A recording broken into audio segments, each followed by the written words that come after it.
Critical and cultural studies, a module that was taught by Miss Tia, was a really interesting module because we learned a lot about not necessarily just design but different cultures around the world and different problems that those cultures faced, and we learned how to use design to fix those problems, how to create things for those people, for their problems.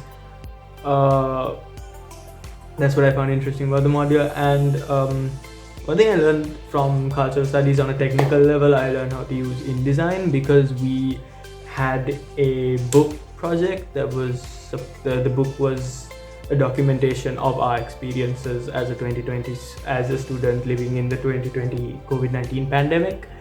And I learned to use InDesign how to make that book because I was on the digital team, and yeah, that was fun. It was really fun. Thank you, Tia. From the weekly briefs that Tia would give us, I think my favorite brief would have been the mixtape brief, where the idea of that brief was to create a mixtape for people of younger generations and introduce them to music from older generations, and to show them how that music largely influenced the music that they listen to today via things like samples and influence. And the topic of music that our group picked was 80s hip-hop, and that module was really fun for me because I'm a massive hip-hop head. It's my favorite genre, and I was finally able to use my knowledge outside of schoolwork to do something for a project, and it was a lot of fun for me to use my interest to fuel a project, and I think that's partly why we did so well on that project. We created a mixtape that was a compilation of the greatest hits from hip-hop from the 80s, also known as the golden age of hip-hop. There were a lot of good songs on there. You should check it out. But yeah, that was fun. Taught us a lot, and me myself included, because even being a massive hip-hop head myself, I didn't know some of the stuff that was on there. I hadn't heard some of the songs, and I didn't also know how some of those songs had influenced some of my favorite songs that I listen to today.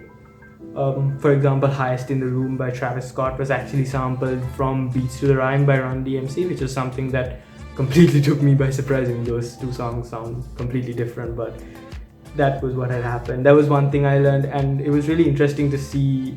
Again, it's the same thing that happens sort of with the Zeitgeist module, and seeing how the history of art gone by influenced art now.